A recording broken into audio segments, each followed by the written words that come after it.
থেকে খারাপ কাজ চলে যাবে, সমস্ত রকমের অন্যায় কাজ আমার কাছ থেকে চলে যাবে। নামাজ পড়লে অন্তরে শান্তি পাওয়া যায় না, যায় না? একটু জোরে বলেন। আবার আমার আপনার নবী যখন আল্লাহর সঙ্গে দিদারে গেলেন, অর্থাৎ সবে মেরাজের কাপড় গেলেন, আমার আপনার নবী আরাম করতেন উম্মে হানি রাদিয়াল্লাহু তাআলা আনহার বাড়িতে। আল্লাহ রাসূল আরাম করতেন, ঘুমাতেন। হঠাৎ দেখছেন দরজায় আওয়াজ। আল্লাহ রাসূল বলছেন, মানান্দা ইয়া করা দেখে বাইরে থেকে বলতে, আনা জিবরিল। হুজুর আমি জিবরিল। আল্লাহ রাসূল জিজ্ঞাসা করলেন, কি ব্যাপার? জিবরিল আমি বললেন, হুজুর দরজাটা খুলুন। দরজাটা খুলে দেখছেন জিবরিল দাঁড়িয়ে আছেন, আর দূরে একটা ট্রেন প্লেন সব কি নাম ছিল যেটাই সেটা আল্লাহ রাসূল দিয়েছিলেন? মুরাদ। কি নাম? মুরাদ। বোরাক। বোরাক এসেছে বারকুন থেকে। বারকুন মানে বিজলি, চমক। যখন আকাশে বিদ্যুৎ চমকায় চিক করে, আর ওর আলোটা আসতে সেকেন্ডও টাইম লাগে না। ওর আলোটা সেকেন্ড লাগে না। এই গতিবিধিটা এইরকম ছিল, যেমন চিক করে ওখানে বিদ্যুৎ চমকালে, আর দুনিয়াতে এখানে আলোটা আসতে যেমন সময় লাগে না, আল্লাহ রাসূলের ওই বোরাক নামী ওই বহনটা ঠিক ওই রকম ছিল। এত গতিবিধি তার ছিল, জোরে বলুন সুবহানাল্লাহ।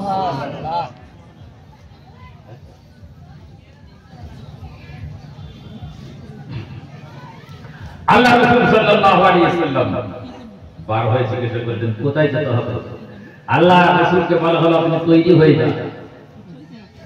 আপনি তৈরি হয়ে যান, ওযু করলেন। আল্লাহ রাসূল ওযু করলেন, পাগড়ি বাঁধলেন, জুব্বা পরলেন, এরপর চালু হয়ে গেল সফর। কোরআনে কারীম আল্লাহ বললেন, সুবহানাল্লাযী আসরা বিআবদিহি লাইলাম মিনাল মাসজিদিল হারামি ইলাল মাসজিদিল আকসা। যিনি পাকের পবিত্র যার কোনো নাই, আসরা বিআবদিহি লাইলা, যিনি তার বান্দাকে রাত্রিতে নিয়ে গেলেন, সফর করালেন। কখন নিয়ে গেছিলেন? এবার আপনারা বলেন, রাত্রি কার জন্য অপেক্ষা করেন?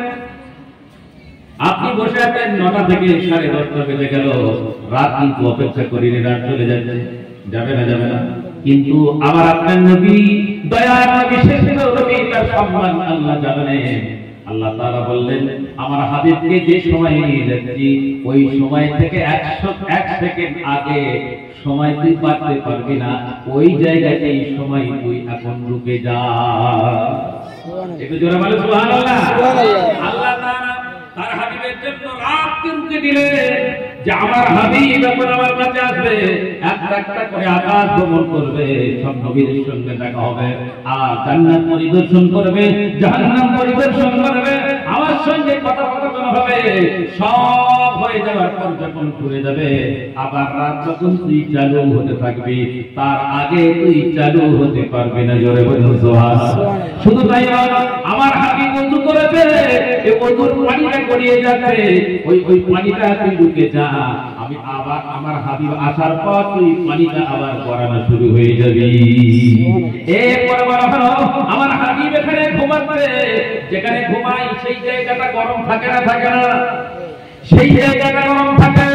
আমার নবী যতক্ষণ পর্যন্ত ঘুরে আসবে, ততক্ষণ পর্যন্ত ওই জায়গাটাতে গরমই থেকে যাবে, ঠান্ডা হওয়া যাবে না। জোরে বলুন সুবহানাল্লাহ। সেই নবী উম্মত আল্লাহ রাসূল তিনি গেলেন, নবী মুহাম্মদ সাল্লাল্লাহু আলাইহি ওয়াসাল্লাম। অনেক লম্বা ঘটনা, শেষ করি আপনাকে। আল্লাহ তাবারক ওয়া তাআলা 50 ওয়াক্ত নামাজ দিলেন। কত তো দিয়েছিলেন? আচ্ছা বলিছেন তেল হয়ে গেল 50 ওয়াক্ত নামাজ। এই মাত্রই গন্ডগোল হয়ে যাচ্ছে, যাচ্ছে না? যাচ্ছে। 50 ওয়াক্ত নামাজ নিয়ে আসছে। জি, 50 ওয়াক্ত নামাজ নিয়ে আসে। রাস্তাতে দেখা হলো মুসা আলাইহিস সালাম, যারা জানেন একটা একটু মনে করিয়ে দিই। মুসা আলাইহিস সালাম বললেন, ভাই কি খবর, আল্লাহ তাআলা কি দিলেন আপনাকে, কি হাদিয়া দিলেন? আল্লাহ রাসূল খুশি খুশি বললেন, ভাই 50 ওয়াক্ত নামাজ। আরে মুসা আলাইহিস সালাম বললেন, আরে অসম্ভব, ঘুরে জানি তো কমিয়ে আনে। আল্লাহ রাসূল গেলেন আল্লাহর দরবারে, আল্লাহ তাআলাকে বললেন, আল্লাহ একটু নামাজটা কমিয়ে দেন, আমার উম্মত এত পারফেক্ট, 5 ওয়াক্ত কমিয়ে দিন। আবার মুসা বলে, কি হলো? বলে 5 ওয়াক্ত কমেছে, 45। বলে এটাও হলো। এইভাবে 9 বার গেলেন, তাহলে কত কমলো? 45। কত থাকলো? 5। মুসা আলাইহিস সালাম বললেন, ভাই মুহাম্মদ শুনো, এটাও কিন্তু আপনার উম্মত পারবে না, এটাও কি আপনি কমিয়ে আনুন। আল্লাহ রাসূল বললেন, দুটো কারণে যেতে পারবো না। 1 নম্বর হচ্ছে আমাকে লজ্জা লাগছে, আর 2 নম্বর হচ্ছে যতবার দেখি ততবার 5 ওয়াক্ত করে কমেছে। এবার যদি 5 ওয়াক্ত কমে কত থাকবে? কিছুই থাকবে না। অতএব আর যেতে পারবো না।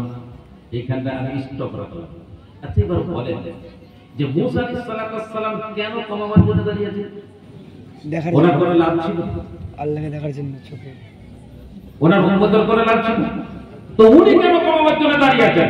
এইটা আমি বলার জন্য আরেকটা কথা বলার জন্য যে ঘটনা বলতে চাইছি, এইটার কারণটা আগে বলি যে উনি কেন দাঁড়িয়েছেন। একটু পিছনে চলে যান। মুসা আলাইহিস সালাম আল্লাহকে দেখতে চেয়েছিলেন, জানা আছে না নাই? জি, হ্যাঁ দেখতে চেয়েছিলেন। আল্লাহ তাআলা কি বললেন? লান তারানি, আমাকে তুমি দেখতে পাবে না, চর্ম চক্ষু দিয়ে দেখা যাবে না। যখন বারবার বললেন তখন আল্লাহ তাআলা বললেন, ওয়ালাকিন উনজুর ইলাল জাবাল, পাহাড়ের দিকে তাকাও, আমার একটা তাজাল্লি করবে, নূরের ঝলক করবে। যদি তুমি দেখে দাঁড়িয়ে থাকতে পারো তাহলে জানবে তুমি আমাকে দেখে নিলে, আর যদি না দাঁড়িয়ে থাকতে পারো তাহলে জানবে তুমি আমাকে দেখতে পারলে না। দাঁড়িয়েছিলেন, পড়ে গিয়েছে। ফাখারা মুসা সাইকা, মুসা আলাইহিস সালাম বেহুশে ঝরঝর করে। মুসা আলাইহিস সালাম আল্লাহকে দেখতে চেয়েছিলেন কিন্তু দেখতে পারলেন না। আমাদের নবী যখন গেলেন আল্লাহর সঙ্গে দেখা হলো, যতবার আসতেন মুসা নবী দেখতেন ততবার নতুন নতুন নূর যেন নবীর চেহারায় দেখতে পাচ্ছেন। অতএব আমি তো আল্লাহকে দেখতে পাইনি, আল্লাহর নূরের ঝটকা যেন বারবার নবী মুহাম্মদ সাল্লাল্লাহু আলাইহি সাল্লামের চেহারায় আমি দেখতে পাচ্ছি। ওই জন্য বারবার পাঠাচ্ছিলেন যে আমি আল্লাহকে দেখিনি, আল্লাহর নূরের প্রতিফলিত আমি বারবার নবীর চেহারায় দেখছি। সুবহানাল্লাহ। এরপর আপনাদেরকে বলি, এই 45 ওয়াক্ত নামাজ কমাতে আপনারা কতবার গেছেন বললেন? 9 বার। এবার আপনাদেরকে বলি, আল্লাহ রাসূল বললেন, আমার উম্মতি শুনে রেখে দাও, as-salatu mi'rajul mu'minin, নামাজ হচ্ছে মুমিনদের জন্য মেরাজ। আমি যেমন আল্লাহর সাথে দিদার করেছিলাম, ওই রকম যদি কোনো ব্যক্তি নামাজ পড়ে তার সঙ্গে আল্লাহর দিদার হয়ে যাবে। জোরে বলুন সুবহানাল্লাহ। আরেকটু জোরে বলা যাবে না? সুবহানাল্লাহ। কেমন করে দিদার হবে? আল্লাহ রাসূল বললেন, আমি যখন আল্লাহর কাছে পৌঁছালাম আমি বলেছিলাম আত্তাহিয়াতু লিল্লাহি ওয়াস সালাওয়াতু ওয়াত তাইয়্যিবাত। আল্লাহ তাআলা বললেন, আসসালামু আলাইকা আইয়ুহান নবী ওয়া রাহমাতুল্লাহি ওয়া বারাকাতুহু। আমি বললাম, আসসালামু আলাইনা ওয়া আলা ইবাদিল্লাহিস সালিহিন। তখন ফেরেশতারা নিজে থেকে আওয়াজ করল, আশহাদু আল্লা ইলাহা ইল্লাল্লাহু ওয়া আশহাদু আন্না মুহাম্মাদান আবদুহু ওয়া রাসূলুহু। আল্লাহ রাব্বুল আলামিন বললেন, হাবিব এই যে আপনি বললেন আমি বললাম, এই কথাগুলো নামাজের মধ্যে রেখে দেবে। যত বান্দারা যতবার এই আত্মাহিয়াত করবে ততবার যেন আমার সঙ্গে ওই বান্দার দিদার এবং দেখা হয়ে যাবে। সুন্নাত পালন বাদ দেন, নফল পালন বাদ দেন, শুধু ফরজটা আপনাদেরকে ধরি। সবথেকে প্রথম ফরজ নামাজ হলো ফজরের 2 রাকাত নামাজ। এবার বলেন এই 2 রাকাত নামাজের মধ্যে আত্মাহিয়াত কবার আছে? একবার আছে। তাহলে আল্লাহর সঙ্গে প্রথমে সকালবেলা একবার দেখা হয়ে গেল। দ্বিতীয় নম্বর, যোহরের 4 রাকাত ফরজ নামাজ আত্তাহিয়াতু কবা, দুবার, তাহলে আবার দুবার টাকা হয়ে গেল, তাহলে একবার দুবার কতবার হলো? তিনবার হলো। এবার আসরের 4 রাকাত ফরজ নামাজ, আত্তাহিয়াতু কবার, তাহলে কত হলো? 5 বার হয়ে গেল। মাগরিবের নামাজ হলো 3 রাকাত, আত্তাহিয়াতু কবার দুবার, তাহলে 5 আর 2 কত হলো? ঈশা 4 রাকাত নামাজ ফরজ নামাজ, আত্তাহিয়াতু কবার দুবার, তাহলে কত হলো? 9 বার হয়ে গেল। যদি শুধু কোনো বান্দা ফরজ নামাজটা পড়ে কমপক্ষে আল্লাহর সঙ্গে 9 বার দেখা হয়ে যাবে, জোরে বলুন সুবহানাল্লাহ। আর যদি সুন্নত পড়ে, নফল পড়ে, তাহলে আরো আল্লাহর সঙ্গে বেশি দেখা হয়ে যাবে। আল্লাহর সঙ্গে যদি বেশি দেখা হয়, আল্লাহর সঙ্গে সম্পর্ক ভালো হবে, আল্লাহর সঙ্গে সম্পর্ক ভালো হলে মহব্বত বেড়ে যাবে। বান্দারে, কবরে যখন তোমাকে রাখা হবে, তখন থেকে তোমার সঙ্গে আল্লাহ ভালো ব্যবহারের জন্য ফেরেশতা নির্ধারিত করে দেবে। অতএব ভাইরা আমার, আল্লাহ রাব্বুল আলামিন তাই বলেন, আমার বান্দা বান্দি শুনে রেখে নাও, যখন কোন নেককার বান্দাকে কবরের মধ্যে রাখা হয়, যখন কবরের মধ্যে রাখা হয় আর মাটি মঞ্জিল যখন হয়ে যায়, যখন বান্দারা সব চলে যায়, তখন আমার এই ফেরেশতাটা বান্দার কাছে চলে যায় আর জিজ্ঞাসা করে, মান রব্বুকা, মা দীনুকা, মান নবিয়ুকা। এই 3টে প্রশ্নের উত্তর যখন দিয়ে দেয়, আমার আল্লাহ বলে, আমার বান্দাকে ওই সংকীর্ণ ঘরেতে রাখিস না, ওই বান্দার যত দূর পর্যন্ত চোখ যায় কত দূর পর্যন্ত তার কবরটাকে প্রশস্ত করে দে। এরপর আল্লাহ তাআলা বলেন, আমার বান্দাকে মাটিতে শোয়ানো যাবে না, মাটিতে শুতে দেওয়া যাবে না। ফেরেশতা চলে যা, চলে যা, চলে যা, জান্নাত থেকে বিছানা এনে আমার ওই বান্দা বান্দির জন্য জান্নাতের বিছানাটা বিছিয়ে দে। এরপর আল্লাহ তাআলা বলেন, আমার বান্দা কিন্তু এবার ঘুমাবে। আচ্ছা, ঘুমলে আরাম হয় না কষ্ট হয়? জোরে বলেন, আরাম হয়। এবার যদি আপনি 20 ঘন্টা ঘুমান, আরাম হবে না কষ্ট হবে? আর 25 ঘন্টা ঘুমালে আরো আরাম হবে, কষ্ট হবে। আল্লাহ রাব্বুল আলামিন বলেন, এটা হলো দুনিয়ার ঘুম, কম হলে কষ্ট হবে, আবার বেশি হলে কষ্ট হবে। কিন্তু কবরের ঘুম, জান্নাতের ঘুম, যত ঘুমাবে তোমার কোনো কষ্ট হবে না। জোরে বলুন সুবহানাল্লাহ। আমার আল্লাহ বলবেন, আমার এই বান্দা বান্দিকে কবরে শোয়ানো হয়েছে, আমার বান্দা বান্দির জন্য একটা জান্নাতের খিড়কি খুলে দে, জানলা খুলে দে, ওখান থেকে ঠান্ডা হাওয়া যাবে, আমার বান্দা বান্দি ঘুমাবে। কিয়ামতের দিন যখন তাকে তোলা হবে, তখন ওই জান্নাতি বান্দা বান্দি বলবে, আমাকে কেন উঠালে? এই তো ঘুমালাম, এই ঘুমের মধ্যে এত বরকত আল্লাহ দিয়ে দেবে। জোরে বলুন সুবহানাল্লাহ। অতএব এত সব কিছু আমরা পেয়েছি, আমরা কোরআন পেয়েছি, আমরা নবী পেয়েছি, আমরা নবীর সুন্নাত পেয়েছি, কিন্তু আমরা নবীর ভালোবাসা অন্তরে আমরা দিতে পারিনি।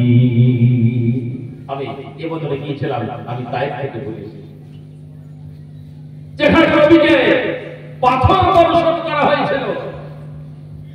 আল্লাহ নবী যখন তায়েফের ময়দানে গেলেন, তখন এই তায়েফের লোকেরা কি করেছিল? বাচ্চাদেরকে নেড়িয়ে দিয়েছে, বলেছিল এটা পাগল, একে ইট ছুঁড়ে ছুঁড়ে মার। আল্লাহ রাসূলের কোন টার্গেট ছিল না, কোন মাকসাদ ছিল না, শুধুমাত্র মাকসাদ ছিল তিনি বলেছিলেন, কুলু লা ইলাহা ইল্লাল্লাহু তুফলিহুন। ধর্ম কোথায় গিয়েছে? দুদিক থেকে পাথর বর্ষণ শুরু হলো, মাথা থেকে পা পর্যন্ত রক্তাক্ত হয়ে গেল, জুতোর সঙ্গে রক্তের জমা খেয়ে গেল। যখন মারছে ছেলেরা পাগল বলে মারছে, আল্লাহ রাসূল খানিকটা গিয়ে বসে পড়েছিল, কিন্তু এই বেঈমানরা, এই নিষ্ঠুররা নবীকে কিন্তু বসতে দেয়নি, তুলে দিয়ে ধাক্কা দিয়েছে। আল্লাহ রাসূল আবার যাচ্ছেন, আবার পাথর বর্ষণ হচ্ছে, আবার তিনবারের পর আল্লাহ রাসূল ওই তায়েফের একটা বাগানে যেখানে আরাম করেছিলেন, সেই বাগানটা এখনো থেকে এসেছি, এত বড় বড় বেদানা হয় সেখানে। সেই ময়দানে আল্লাহ রাসূলকে বেদানার রস খাওয়ানো হয়েছিল। আল্লাহ রাসূল সাল্লাল্লাহু আলাইহি ওয়াসাল্লাম ওইখানে গিয়ে দেখলেন পুরো শরীরে রক্ত আর রক্ত হয়ে গেছে। তখন খাদেমকে আত্তাসকে বললেন, জাত্তাস আমার শরীরটা এই রক্তগুলোকে মুছে দাও। তার কারণ এই রক্ত যদি একটা ফোঁটা জমিনে পড়ে যায়, আল্লাহ তাআলা এই তায়েফের বাসীদেরকে ধ্বংস করে দেবে। যখন মুচিয়ে দিচ্ছেন ধীরে ধীরে পাগড়ি পর্যন্ত এত রক্ত হয়ে গেছে, ও আর রক্ত নিতে পারছে না। খালিদ তখন বলছেন, ইয়া রাসূলুল্লাহ, ইয়া হাবিবাল্লাহ, এ রক্ত কিন্তু আপনার আর আমার পাগড়ি নিতে পারছে না। রাসূল বলেন, কি হবে? আল্লাহ রাসূল তখন এমন করে নিচ্ছেন, গায়ে মেখে নিচ্ছেন। তখন খাদেম বলতেন, ইয়া রাসূলুল্লাহ, হাবিবাল্লাহ, এই রক্তটা তো আমার শরীরের মধ্যে যাবে না, আর শরীরের মধ্যে গেলেও শরীরে লেগে যাবে, আপনি কেন এমন করে ভাবছেন? আল্লাহ রাসূল বললেন, তার কারণ হচ্ছে একটা ফোঁটা রক্ত পড়ে যায়, এই তায়েফবাসীর ধ্বংস হয়ে যাবে। হাদিস শরীফের মধ্যে এলো, একটা ফোঁটা রক্ত পায়ের ভিতর দিয়ে গড়িয়ে গড়িয়ে আসছিল। ঠিক এমন জায়গায় চলে এসেছে, এক সেকেন্ড পরে কিন্তু রক্তটা পড়ে যাবে। জিবরিল আমিন বলেন, আল্লাহ তাআলা আমাকে কিনতে সময় বড় পরীক্ষা নিয়েছে, বড় কষ্ট হয়েছে। তার মধ্যে একটা হলো, যখন নবীর ওই রক্তের ফোঁটাটা যখন গোড়ালি থেকে পড়ে যাবে, আল্লাহ রাব্বুল আলামিন বললেন, জিবরিল তুমি চলে যাও, তুমি সোজা চলে যাও, ওখানে গিয়ে দেখো একটা ফোঁটা রক্ত এখনই কিন্তু তায়েফের জমিনে পড়ে যাবে। আর তায়েফের জমিনে যদি ওই রক্তটা পড়ে যায়, সঙ্গে সঙ্গে তায়েফবাসীরা ধ্বংস হয়ে যাবে। যাও, তোমার ডানাটাকে মেলে দিয়ে ওই রক্তের ফোঁটাটাকে তুমি নিয়ে নাও। সেই রক্তকে জিবরিল আমিন বললেন, সঙ্গে সঙ্গে আমি আল্লাহর রাসূলের কাছে না, আর রক্তটা ঠিক পড়বে ওই সময় আমি আমার পটটাকে, আমার ডানাটাকে বিছিয়ে দিয়ে আমি রক্তের ফোঁটাটা আমি তখন নিয়ে নিয়েছিলাম।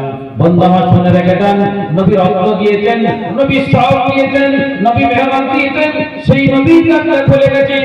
আল্লাহ তাআলা কোরআনে বললেন, আন-নাবিয়্যু আওলা বিল মুমিনিনা মিন আনফুসিহিম, যারা মুমিন হবে তাদের কাছে নবী নিজের জানের থেকেও বেশি প্রিয় হবে। এবার একবার হাত তুলে বলি, কে কাছে নবীকে ভালোবাসে? মাশাআল্লাহ, নারে তাকবীর, নারে তাকবীর। নবীর ভালোবাসা আমাদের অন্তরে রাখবো ইনশাআল্লাহ। হ্যাঁ, নবীর ভালোবাসা রাখবো ইনশাআল্লাহ। বন্ধু আমার শুনে রেখেছেন, আপনাদেরকে শোনান, আল্লাহ নবী সাল্লাল্লাহু আলাইহি ওয়াসাল্লাম তার অন্তরটা কত সুন্দর ছিল, কত নরম ছিল, কত কোমল ছিল। আল্লাহ রাসূল একদিন নিজের হুজরা থেকে পার হয়ে যাচ্ছেন, আর মদিনার মসজিদ আর আল্লাহর ঘর, নবীর ঘর একদম একই সুন্দর। এখানে কেউ হাজী আছেন? থাকার কথা আলহামদুলিল্লাহ। যা নবীর রওজা জিয়ারত করেছেন, জানেন নবীর রওজা বার হয়ে মসজিদ, তো আল্লাহ রাসূল বার হয়ে যখন মসজিদে নববীতে যাচ্ছেন, দেখছেন একজন মুরব্বী মসজিদে নববীর গেটে বসে। আল্লাহর নবী বললেন, আসসালামু আলাইকুম। এবার আপনাদেরকে সেই কথাটা আবার ঘুরিয়ে বলি।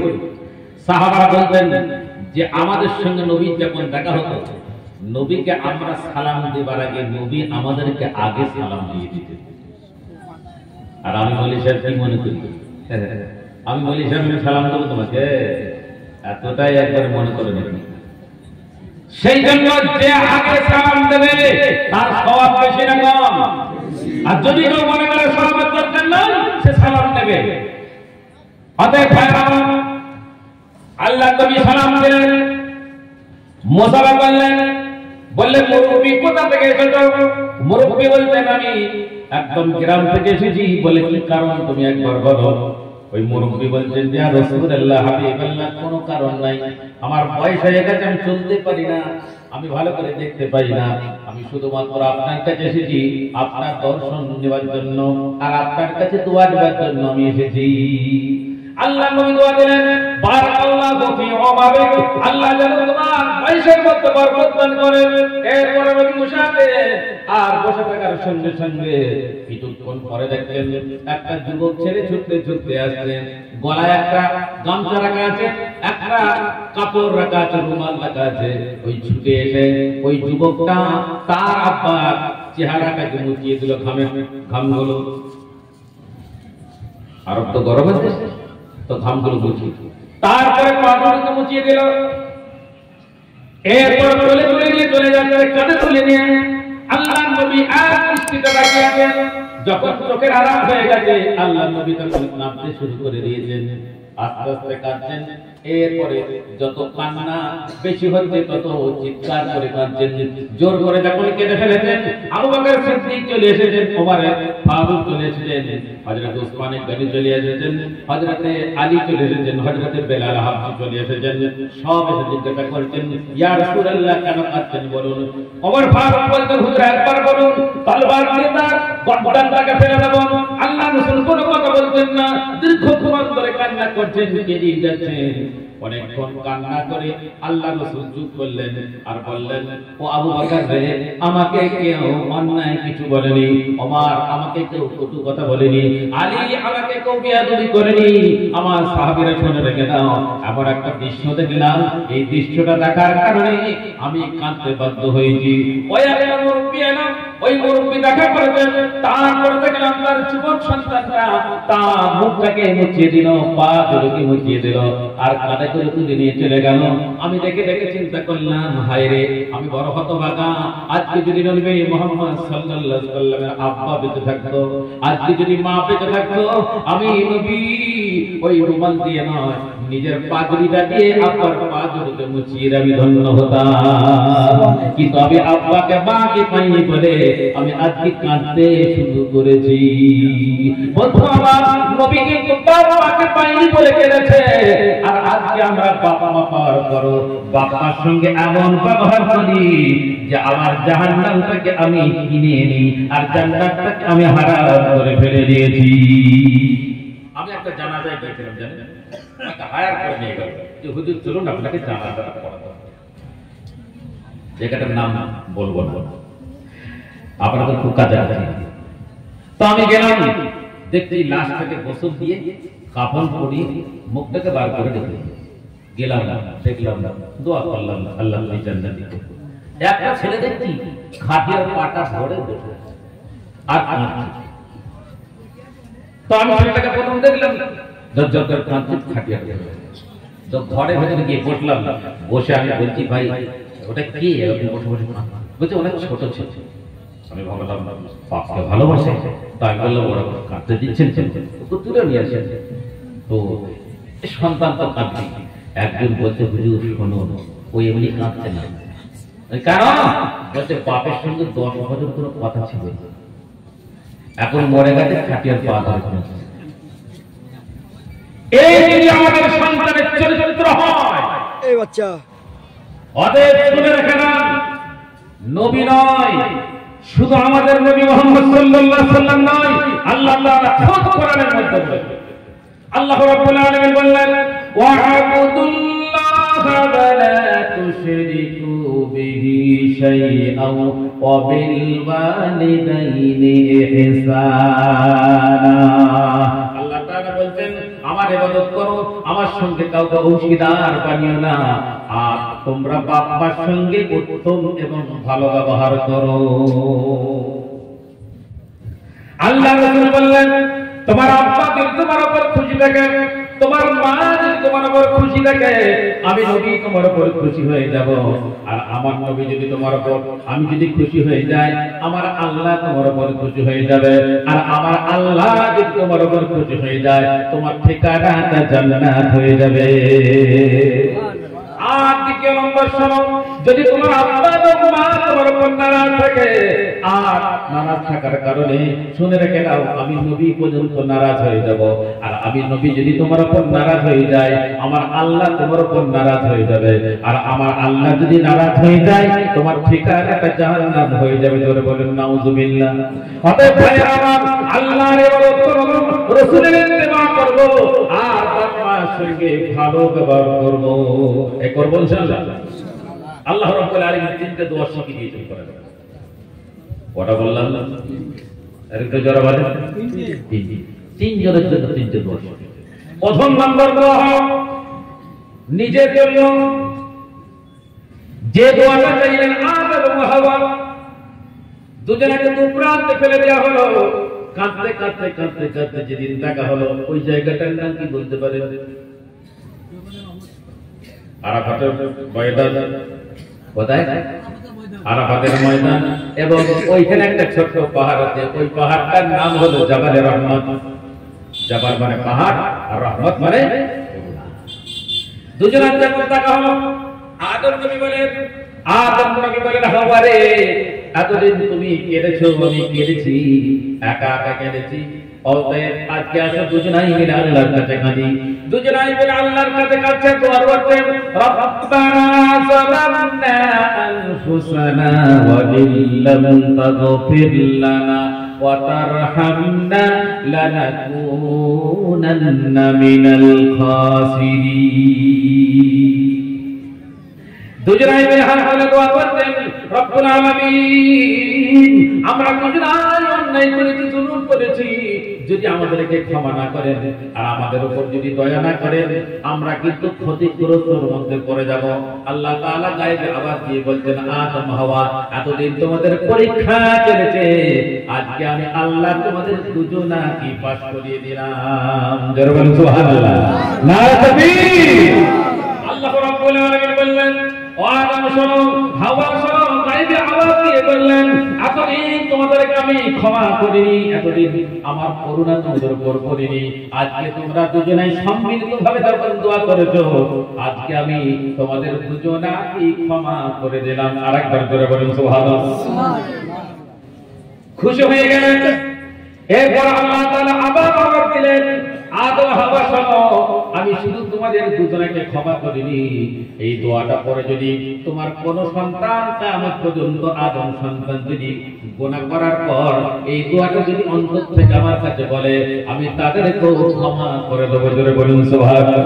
একবার সবাই আমার সঙ্গে বলুন, রব্বানা যালামনা আনফুসানা ওয়া ইল্লাম তাগফির লানা ওয়া তারহামনা লানাকুনান্না মিনাল খাসিরিন। তাহলে নিজের জন্য একটা দোয়া করতে হবে।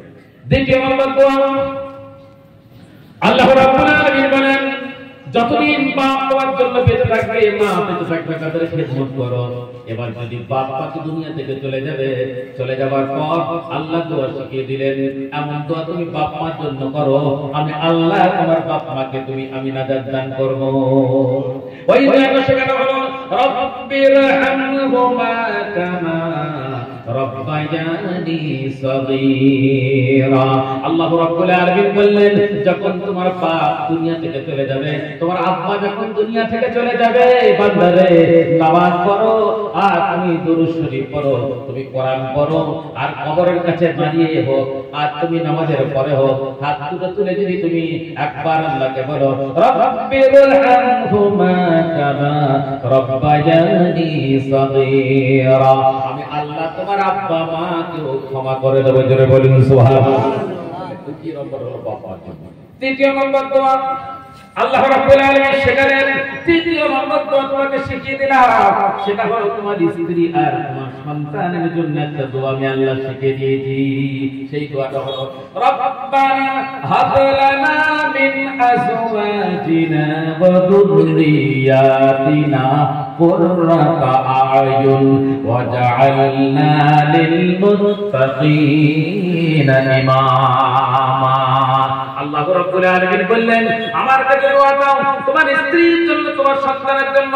রব্বানা হাব লানা মিন আজওয়াজিনা ওয়া যুররিয়াতিনা, হে আমার প্রভু, আমার রব, আমার মালিক আল্লাহ, আমাকে এমন বিবি আর এমন সন্তান তুমি দান করো যাদেরকে দেখলে আমার চোখ দুটো ঠান্ডা হয়ে যায়, বেরিয়ে যায়।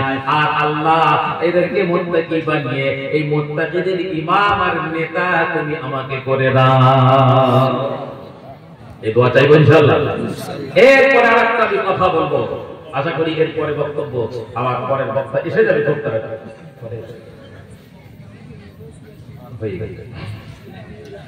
আরেকটা ওয়াজ আমি করতে চাই। সব থেকে প্রথম মানব আদম আলাইহিস সালাতু ওয়াস সালাম।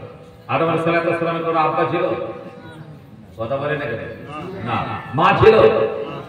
তাহলে বিনা বাপ আর বিনা মায়েতে আল্লাহ সৃষ্টি করতে পারে, এই কুদরত আল্লাহ থেকে এটার কোনো সুবহানাল্লাহ। বিনা বাপেতে শুধু মা থেকে আল্লাহ সৃষ্টি করতে পারে, ঈসা আলাইহিস সালামকে সৃষ্টি করেছেন, এই কুদরত আল্লাহ থেকে এটার কোনো সুবহানাল্লাহ। এরপরে নিজাম চললো, সিস্টেম চললো যে বাপ আর মায়ের মিলনের মাধ্যমে আল্লাহ তাআলা পৃথিবীতে পাঠিয়েছেন। তাহলে যত নবী এসেছেন এছাড়া সমস্ত নবী বাপ মা ছাড়া এসেছেন না বাপ মা সমেত এসেছেন? বাপ মা ছাড়া কেউ এসেছেন?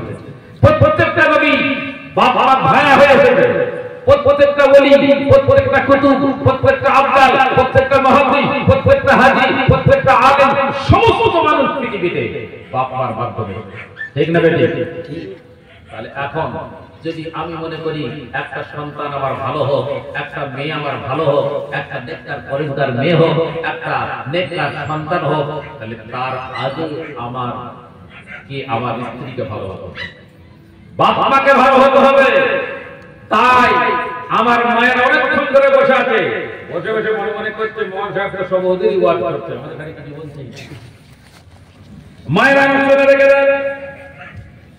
মা যদি সব চরিত্র হয় আর মা যদি আব্রুর মধ্যে থাকে, বোরকা পড়তে হবে কোনো জরুরি নাই, কিন্তু তোমার শরীরটাকে ঢাকতে হবে, এটা হলো জরুরি। বোরকা কিন্তু এটা লেবাস শরীয়তের নয় যে বোরকা পড়তেই হবে। শরীয়ত বলেছে তুমি তোমার শরীরটাকে আবরণী করে ঢাকতে হবে। বোরকা দিয়ে ঢাকবে না তুমি ওড়না দিয়ে ঢাকবে না তুমি শাড়ি দিয়ে ঢাকবে, সেটা তোমার ব্যাপার, কিন্তু তোমাকে শরীর ঢাকতে হবে। মা যদি বেপরোয়া হয়, মা যদি স্বামীর কথা না শোনে, মা যদি ঝগড়াঝাটি করে, মা যদি গালিগালাজ করে, মা যদি ননদের সঙ্গে শাশুড়ির সঙ্গে জায়ের সঙ্গে ঝগড়া করে, জেনে রাখতে হবে ওই মা তুমি আশা করতে পারো না যে আমার নেক সন্তান হবে। যতই ফুক মারো, মলি সাহেবকে দিয়ে হাম সাহেবকে দিয়ে মিস সাহেবকে দিয়ে ফুক মারো, ও ছেলে ভালো হবে না। তার কারণ তুমি তোমার আখলাক চরিত্র দিয়ে নিজের ছেলেকে তুমি গঠন করতে পারোনি। সেই জন্য মাদেরকে আমি বিশেষ করে করি। একটা ঘটনা আমি বলবো, আশা করি আপনারা মায়েরা বুঝতে পারবেন। একজন আল্লাহর ওলি ছিলেন, সেই আল্লাহর ওলির নাম ছিল হযরত ফরিদউদ্দিন গঞ্জ সরকার রাহমাতুল্লাহ আলাইহি। অত মনে থাকবে না, ফরিদউদ্দিন আল্লাহর ওলির নাম কি ছিল? ফরিদউদ্দিন। এই ফরিদউদ্দিন গঞ্জ সরকার রাহমাতুল্লাহ আলাইহি উনি আল্লাহর ওলি ছিলেন। কেমন ওলি ছিলেন? উনি যখন কারো দিকে তাজাল্লির দৃষ্টিতে দৃষ্টিপাত করতেন, তখন সেই ব্যক্তি সঙ্গে সঙ্গে কলমা পড়ে মুসলমান হয়ে যেতেন। এত রোগ ছিল, এত তাজাল্লি ছিল, কাউকে যখন ওই দৃষ্টিতে দৃষ্টিপাত করতেন সঙ্গে সঙ্গে মুসলমান হয়ে যেত। এবার যখন মুসলমান হতে শুরু হলো, তখন দিল্লিতে ওনার নামে কেস করা হলো। দিল্লি হাইকোর্ট থেকে ওনার নামে সমনালে চিঠি এলো যে আপনি কোর্টে দেখা করুন, আপনার নামে ক্লেম আছে। উনি গেছেন, গিয়ে দেখলেন নারী এত শত শত লোক, তো উনি ভাবছেন সবাইকার নামে মনে হয় কোনো বিচার আচার আছে। কোর্টে তো একদিন জায়গা, কোর্টে সবাই থাকে, সবাইকার বিচার হবে। তারপর খানিকক্ষণ অপেক্ষা করতে করতে উনি বুঝতে পারলেন যে আমার কি বিচার হয় দেখার জন্য। কি কেলেম হয়েছে ওনার নামে? ওনার নামে কেলেম হয়েছে যে উনি জাদুর মাধ্যমে মানুষদেরকে মুসলমান করেন। এবার জজ সাহেব উনি আসতে দেরি করতেন, সব লোক এসেছে, চেয়ার ফাঁকা, উনি আসেন। উনি এসে চেয়ারে লেটে এসেছেন, এসে বসে বলছেন ও মুজরিম কাহা है? वो जादू के जरिए से जो लोगों को मुसलमान बनाता है वो कहाँ है? জাদুর মাধ্যমে যে মুসলমান করে মানুষ যদি শেখায়, এত লোক কে এসে কোনটা? তখন লোকেরা ঠেলে ঠেলে ওনাকে সামনে নেই এখানে দাঁড়িয়ে করবে। এই ব্যক্তি হুজুর এই উনি তখন দেখছেন, তাহলে এই তাজাল্লির দৃষ্টিতে একবার আমি জজের ওপর, উনি সেই তাজাল্লির দৃষ্টিটা জজের ওপর ফেললেন। জজ তখন সঙ্গে সঙ্গে দাঁড়িয়ে উঠে বলছে লা ইলাহা ইল্লাল্লাহ মুহাম্মাদুর রাসূলুল্লাহ সাল্লাল্লাহু আলাইহি ওয়াসাল্লাম। একটু জোরে বলবেন না? নারে তাকবীর, নারে তাকবীর। দেখার পরে সঙ্গে সঙ্গে ওখানে আরো কিছু লোক তারাও মুসলমান। একটু জোরে বলেন সুবহানাল্লাহ। বাড়ি ফিরলেন, দুপুর পার হয়ে গেছে, মা কিন্তু বাড়ির বাইরে কখনো বার হয় না, পর্দার মধ্যে থাকে। বাড়িতে ঢোকার সঙ্গে সঙ্গে বলতে, ও ফরিদুদ্দিন বাবারে, এতক্ষণ পর্যন্ত কোথা ছিলি? আমি তোর জন্য অপেক্ষা করে এতক্ষণ পর্যন্ত খানা খাইনি। এই খানা কাকে বলে? বিরিয়ানি, পোলাও নাকি? খানা মানে খাবার। জি জি। তো বলছে মা ব্যস্ততার মধ্যে ছিলাম, দেরি হয়ে গেছে। বলে বাবা তৎক্ষণ ভেতরে হলো, খানা সামনে এলো। খানাটা কি? একটা ডালে বাটি আর একটা হলো রুটির একটা প্লেট। ওদিকে মা, এদিকে ছেলে খেতে উঠে। রুটি ডালে ডুবছে। কিছুক্ষণ পরে বলতে, বাবারা ফরিদুদ্দিন তুই কি বলতে পারিস তোরা এত কেন দেরি হলো? একবার বল। আমার কিন্তু খুব খিদে লেগেছিল। তখন সন্তান বলতে, আম্মাজি তুমি কি শোনো নয়, তুমি কি জানো না আল্লাহ তাআলা একটা আমাকে এমন কুদরত দান করেছে, এমন একটা মুজিজাত একটা আমাকে এমন একটা জিনিস দান করেছে যার মাধ্যমে আল্লাহ মানুষদেরকে মুসলমান করে ফেলে। লিখি গো বাবা, সেটা কি? ওই ভরে ভরে কথা বলতাম আম্মাজি, আমি যখন চারিদিকে তাজাল্লির দৃষ্টিতে দৃষ্টিপাত করি, সঙ্গে সঙ্গে ওই ব্যক্তি মুসলমান হয়ে যায়, কলমা পড়ে। আল্লাহ তাআলা এটা আমাকে দান করেছে। তখন মা বলছে, বাবা এই কেরামতিটা তোমার নয়, এই কেরামতিটা আমার। একটু জোরে বলুন সুবহানাল্লাহ। ফরিদুদ্দিন বলতে, আম্মাজি আমাকে দেখে মানুষ মুসলমান হয়ে যায়, আর আপনার কেমন করে কেরামতি হলো? এই কেরামতি তো আমার হবে, আমাকে দেখে মুসলমান হয়, আপনাকে দেখে কেউ মুসলমান হয় না। তখন ফরিদুদ্দিনের মা বলছে, বাবারে তুমি জানো না আমি 5 ওয়াক্ত নামাজ তো প্রত্যেক দিন পড়ি, আজ পর্যন্ত 12-24 বছর হয়ে গেল, আজ পর্যন্ত তাহাজ্জুদের নামাজটা পর্যন্ত আমার কাজা না। একটু জোরে বলবেন না রে? ও মায়েরা শোনো, 5 ওয়াক্ত নামাজ পড়ো আর পর্দার সঙ্গে থাকো, স্বামীর খেদমত করো, আল্লাহ তোমাদের জন্য জান্নাতের রাস্তা খুলে দেবে। তাহলে তাহাজ্জুদের নামাজও কাজা না। এরপর শোনো বাবা, তাহাজ্জুদের নামাজ যখন পড়া হয়ে যায়, তখন আমি একটা সেজদা শুধুমাত্র তোমার জন্য আল্লাহর দরবারে করি, আর মাথাটাকে লগ্রাতে থাকি, কাঁদতে থাকি, আর আমি বলি, আল্লাহ আমার এই ফরিদুদ্দিনকে এমন বলি তুমি বানিয়ে দাও যেন মানুষ দেখার সঙ্গে সঙ্গে কে কলমা পড়ে মুসলমান হয়ে যায়। 24 বছর হয়ে গেল, আজকে রাতেও আমি এই দোয়াটা তোমার জন্য করেছি। ও বাবারে ফরিদুদ্দিন, এবার তুই বল এইটা তোর কেরামতি না আমার কেরামতি? সঙ্গে সঙ্গে রুটিটা ছেড়ে দিয়েছে, ওদিক থেকে ঘুরে এসেছে, মায়ের পা জড়িয়ে ধরে বলছে, আম্মাজি খোদার কসম করে বলছি আমি ততক্ষণ পর্যন্ত জান্নাতে যেতে পারবো না যতক্ষণ না পর্যন্ত আপনি জান্নাতে যাবেন। আপনার আগে আমার জান্নাতে যাওয়ার অধিকার না।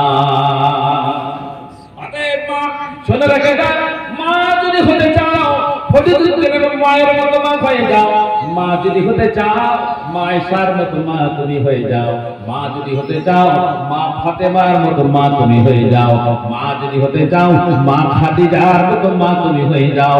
যদি এমন মা তুমি হতে পারো, দৃষ্টান্ত তুমি হয়ে যাবে। তোমার সন্তান হাফেজ আলেম নাও হতে পারে, তোমার সন্তানটা কিন্তু নেককার পরেজগার হবে, আমানতদার হবে, ঘুষ খাবে না, চুরি করবে না, আর বোতল টানবে না, আর সে যেখান সেখান খেয়ে পড়ে উলুটি পালুটি দেবে না। মা তুমি শুনে রেখে দাও, আমার মা যদি ভালো হয়ে যায় তাহলে এই বাড়ির সংসারটা ভালো হয়ে যাবে, আর মা যদি গন্ডগোল হয়ে যায় এই সংসারটা পর্যন্ত পরিবর্তন হয়ে যেতে পারে। একজন গেছে ছেলের বাড়ি, ছেলের বাড়িতে সব পছন্দ হল। এবার ছেলের বাড়ির লোকেরা মেয়েকে দেখতেছে, মেয়ের বাপ পাশে বসে আছে। এবার সব কিছু দেখার পর বলছে, বাবা সবই তো পছন্দ, মা আমাদের সংসার কিন্তু অনেক বড়, আর উঠোনটা অনেক বড়, তুমি ঝাড় দিতে পারবে তো মা? বাপ তখন পাশ থেকে বলছে, আমার মেয়ের হাতে খুব বরকত আছে, ও গেলেই উঠোন ছোট হয়ে যাবে, মানে এমন ঝগড়া করবে সঙ্গে সঙ্গে চারটা পার্টিশন হয়ে যাবে, উঠোনটা ছোট হয়ে যাবে। মায়ের শিকায় এসে বলে, মা জানো আমার শাশুড়ি খুব মুখ করে আমাকে, এটা ওটা বলে, কিচ্ছু পারে না, তুইও দিয়ে দিবি আচ্ছা করে। মা শুনে রেখে দাও, সবর সবর, ধৈর্য ধারণ করো, ধৈর্য ধারণ করা শেখাও, ইনশাআল্লাহ তুমি একদিন কামিয়াব হবে। তোমার সন্তান বড় হবে, তোমাকে লালন পালন করবে, তোমার সন্তান ভালো হবে, তোমাকে সে শ্রদ্ধা করবে, ভক্তি করবে। সেই জন্য মায়েদের জন্য একটা শেষ কথা আমি বলে গেলাম, এরপরে আর একটা কথা বলে আমি আমার বক্তব্য শেষ করব। শুনে রেখে দাও, এই যে ছিনতাই হয়, চুরি হয়, ডাকাতি হয়, কোথায় হয়? কিন্তু যাযাবর দেখবেন যেখানে সেখানে থাকে, প্রতিদিন থাকে, আবার অন্য জায়গায় চলে যায়, দেখেছেন না? দেখেন এরকম। আর তো ওদের কোনো দরজা আছে, ওদের জানালা আছে, ওদের দরজায় তালা আছে, কিচ্ছু নাই, ওখানে চুরি হয়, হবে মাল নাই। এই সারা মাস রোজা রেখেছি, তারাবি পড়েছি, নামাজ পড়েছি, কোরআন পড়েছি, যাকাত দিয়েছি, ফিতরা দিয়েছি, দরুদ শরীফ পড়েছি, তাসবিহ পড়েছি, মাল কিছু জমা হয়েছে, এবার শয়তান আসবে পকেট মারার জন্য। এসে বলবে, এক মাস যা করেছিস সারা বছর শুরু চলে যাবে। সেই জন্য সব শয়তানের ধোঁকা করব না। আমি আগেই বলেছিলাম করে নাই, আল্লাহ রাব্বুল আলামিন বলেন, ওয়ালা তাত্তাবিউ খুতুওয়াতিশ শাইতান, বান্দারে শয়তানের ইত্তেবা করবে, অনুসরণ করবে না। তার কারণ হলো, ইন্নাহু লাকুম আদুউম মুবিন, এই শয়তান হচ্ছে তোমাদের প্রকাশ্য দুশমন। প্রকাশ্য দুশমন কি করে হলো? শয়তান তো আমাদের, শয়তানকে তো দেখেছেন আপনারা? দেখেননি, তাহলে প্রকাশ্য দুশমন কি করে হলো? আদম আলাইহিস সালামকে অস্বীকার করেছিল, আল্লাহ তাআলা যখন বললেন তাজিমি সাজদা করো, ফাসাজাদু, সব সেজদায় চলে গেল, ইল্লা ইবলিস, ইবলিস না গেল। আল্লাহ তাআলা জিজ্ঞাসা করছেন, মা মানাকা আল্লাহ তাসজুদা ইয আমারতু, আমি তোকে বললাম সেজদা করতে, তোকে কে মানা করেছে? তখন ও কি বলেছিল জানেন? ও বলেছিল, আনা খায়রুম মিন, আমি ওর থেকে ভালো। ভালো বলেছিল। এই যে ধারণাটা, আমি এর থেকে ভালো, ইনি বলবো আমি এর থেকে ভালো, ইনি বলবো এর থেকে ভালো, এটা কে প্রথম বলেছিল? শয়তান বলেছিল, আনা খায়রুম মিন, আমি ওর থেকে ভালো, আমি ওর থেকে ভালো, এইটা শয়তান প্রথম বলেছিল।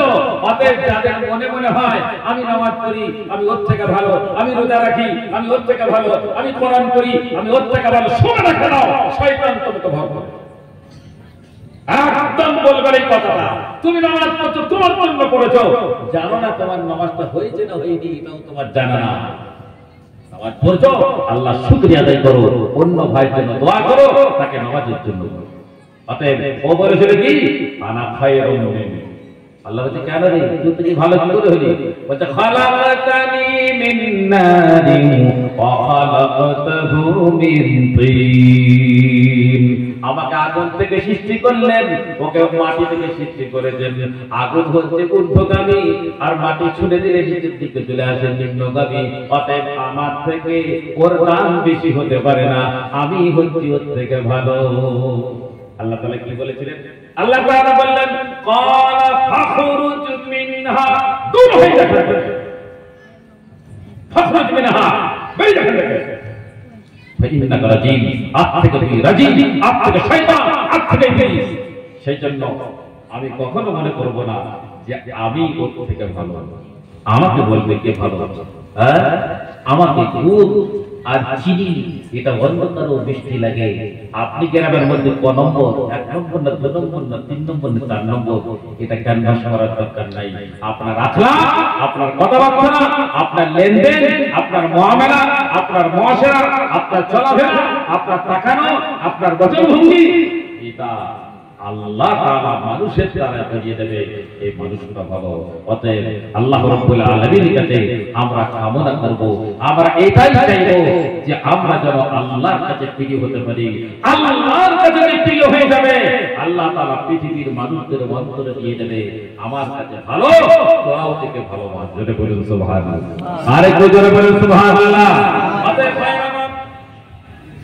এই পৃথিবীর মধ্যে যখন তুমি আমি যখন দুনিয়া থেকে চলে যাব, তখন যদি কেউ মনে করে আমার অনেক টাকা, আমি হচ্ছি বিরাট ব্যাপার, শুনে রেখে নাও, যত কোটি টাকা থাক না কেন আর যত টাকার মালিক হও না কেন, আল্লাহ রাব্বুল আলামিন বলছেন যখন একবার তোমার জানটাকে ছিনিয়ে নেওয়া হবে, তখন তোমার গায়ের জামাটা যতই দামি হোক না খুলে দেওয়া হবে, তোমার হাতের ঘড়িটা খুলে নেওয়া হবে, মা তোমার কানটা কানের দুলটা খুলে নেওয়া হবে, তোমার সুন্দর বাহারের হাতটা খুলে নেওয়া হবে, এমন কিন্তু তোমার কাপড় চোপড় সব খুলে নেওয়া হবে, শুধুমাত্র একটা কাপড়, যেটা হলো তার নাম হলো কাফন। এবং তুমি ওই কালারটাও নির্ণয় করতে পারবে না। অতক্ষণ দুজন ভাই বসে আছে, ওদের পাগড়ির কালার আলাদা, আমার আলাদা, আলাদা আছে না নেই? ওরা ওদের ইচ্ছা মতো পড়তে পারে, আমি আমার ইচ্ছা মতো পড়তে পারি, কিন্তু মরে যাবার পর ও কখন বলতে পারবে না ওই পাগড়িটা ওই কালারের দেবে, আর আমিও বলতে পারবো না পাগড়িটা আমার জন্য কালো কালার হয়, বলা যাবে? কেউ বলতে পারবে না। ওই কালো কালার হবে না আর অন্য কোন কালার হবে না, কাপড়ের কালারটা কি হবে ওটা নবী ঠিক করে দিয়েছে, ওটা হবে হোয়াইট এবং সাদা। এরপর তুমি কত কাপড় পরবে? পুরুষ যদি হয় তোমাকে 3টে কাপড় দেওয়া হবে, আর মহিলা হলে তোমাকে 5টা কাপড় দেওয়া হবে।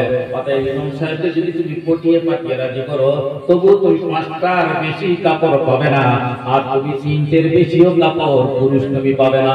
এবার একজন খুব অসুস্থ হয়েছে, ভুগছে, এখন ইমাম সাহেবকে দেখে পারবে জানতেন খুব তাড়াতাড়ি করে হতে আমার সময় হয়ে গেছে, তো এসে ডাকবে যে হুজুর আপনি হাত দুটো করে বলছি, আমি মনে হয় বেশি দিন বাঁচবো না, আমি মরে গেলে হুজুর না ওই জামাতের 4টে তকবীর হয়, ওটা একটু 6টা দিয়ে দেবেন, এই ডাক্তার 30,000 টাকা তো দেখে দেবেন।